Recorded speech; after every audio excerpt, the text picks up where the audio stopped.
Hey everybody, it's Brad with the Big Family Homestead, and today I have kind of a serious, well, a plea really, that I'm hoping that you will give some attention to in your own world, in your own life. And let me just start this video by saying I have to make a few assumptions for this video to be something that will work, that's something that you can maybe have something useful for in your own world. I have to assume a few things.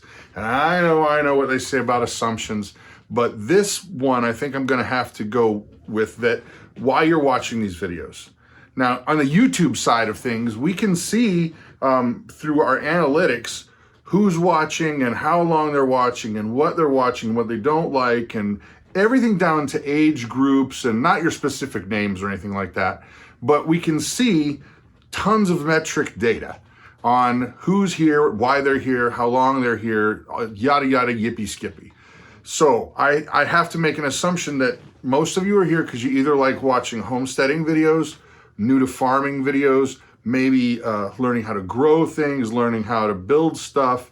Maybe you just like the fact that we're a family-friendly channel and it's fun to watch Brad break stuff. Maybe that's why. But those are some of the assumptions that I have to make in order to have you understand what I really want to get to about this video.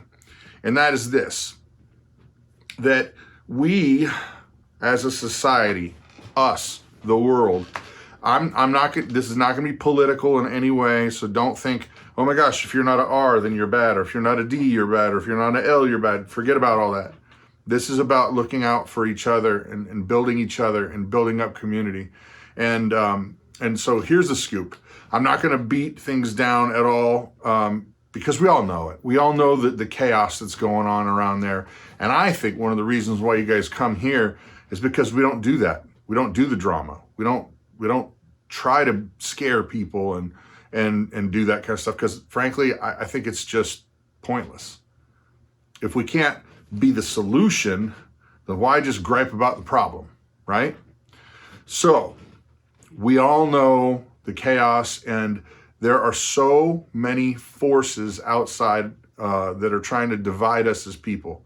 Oh, if you're a man, then you have an unfair advantage over women. Or if you're a black guy, you're abused in the white guy. Or the white guy can say now, oh my gosh, you're this, and people are burning down their cities. There is real injustice, real people that should be in jail. You know, I get all that. I'm not going to try and beat that down. We know. But the reason I'm making a plea to you today, I'm making a plea to you to reach out to build your community wherever you are. I don't care if you live in an apartment in New York City. Do you know your neighbors? Do you know who's 2 doors down from you? Do you know what they do? Not to be like a spy or a weirdo, but so that you can help each other. You know, whether you live out in the country or you live, you know, in a suburban area, it doesn't matter. Do you know, oh my gosh, my neighbor Joe, he's got a garden. He's been doing gardening forever. Or do you even know people 2 doors down? And here's why, guys. And this, again, we don't do fear. We do reality. Because perfect love casts out fear, right? And so if I am grounded in my faith, then I'm not worried. We prepare, we don't worry. But in order to do so, we have to look at things in a real lens as well. And so we all know the bad's out there. I'm not going to go down that route. However, I do feel like I'm supposed to tell you I'm not a prophet or anything strange like that either, but I feel like my burden for the past 3 days has been, how do you make a video, Brad, to tell them that they need to get ready for something and do it quick? Because we all know that there's something bad going on in the world. Division, being pulled apart, and this group's bad and that group's bad and this one hates and that one doesn't. Forget all that. We're aware of it. We understand. What I'm saying is, when the next big thing comes, will you be able to rely on the people that are next to you? because I'm here to tell you, lone wolves don't last long. They just don't. Everybody needs skills, and everybody has to work together, or else no one of us out there is like truly self-reliant. I mean, there might be 1 out of 2 million people that could actually just exist without help from anywhere or any stores or any of that. I get that. But for the reality for most of it is, you know what? Christa's really good at baking bread. Our neighbor across the street has got a killer garden. Our garden's not ready yet. We can trade for things like that.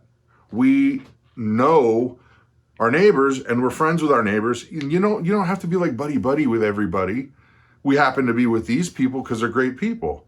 But you can still be together as a community, and you don't have to be like BFFs. Like, for example, we were driving over to Pride's house. He's been helping us. You've seen him in some videos, but he's been helping us build our chicken coop and also our barn. And so we were going over there to hook him up because he's been helping out. So, you know. And on our way back, we met some new neighbors.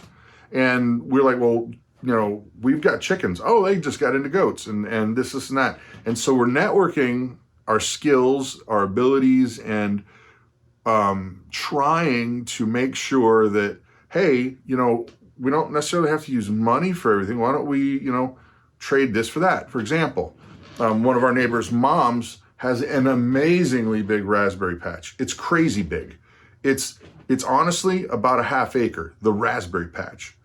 And so she was asking about, would you be interested in doing a little bit of raspberries this year, maybe canning or jams and stuff? And we're like, yeah, oh my gosh, yes.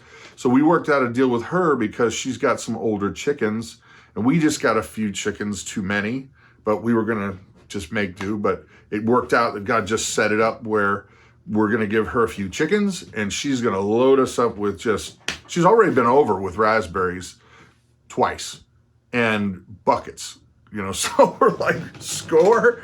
But here's the thing. We all know there's something wrong in the world. We don't have to go down that path. But what we do have to do is prepare for it. And I'm here to tell you guys, one of the most easy things you can do is just finding out about the people who are around you, being friendly. Maybe bring them over. Like if you make bread, bring them over a loaf of bread if you don't know them, or something. Some neighbors here, when we moved into this area, this was crazy. It was so awesome. One of them was a woodworker, and they gave us a welcome to the neighborhood present, and it was like this cool lathed bowl with chocolates in it, and it was like, bam, that's cool, man. That is really, really neat. And, and we're trying to be a blessing to them in exchange too. And so I'm telling you, folks, learn about who you're going to be living with in your area if things get really wonky. Because I think we're seeing the potential that things could get wonky, and they can get wonky fast. And so I hope that you hear my heart. There's no fear here, but there's, okay, well, let's make some friends and be genuine. We're not trying to be like, hey, buddy. No, we're trying to be genuine, and we try to be generous in everything. And so find those people like Prepsteader Bob. He's our friend. He doesn't, he's our friend. And, find those people like your Prides and your Kellys and all these folks that are around us, our next door neighbors, and develop those relationships, because a time's coming when I fear that we're going to need them more than anybody's really willing to admit. So it is a sincere plea. Do your best. Reach out. Oh, I know what I was going to tell you too, because I'm sure there's a lot of you guys screaming at the thing going, well, I don't have access to this or that, or I don't have access to, how do I make friends? There's a lot of people who, I get it, there's anxiety issues.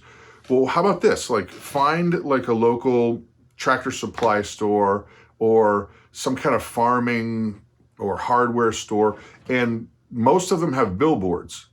or go to your library and find out there's usually clubs in the area, like a beekeeping club or a gardening club, and go and attend. It doesn't mean you have to like gardening or like beekeeping, but just go and attend. These groups are usually delighted to have somebody new. You'll probably make new friends. You might learn some skills, and go for it. Just reach out and get cooking. So anyway, there's just one idea of how you could do it. There's a million of them. You just gotta get up and do it. So anyway, I hope that you hear my heart is that just do your best to make connections and build people up. One of my favorite sayings is the rising tide lifts all ships. And so when I'm being a good neighbor to my friends here and my friends there and my friends there, they're going to be good neighbors back to me, and then the whole group's going to rise up because we're all going to be networked better.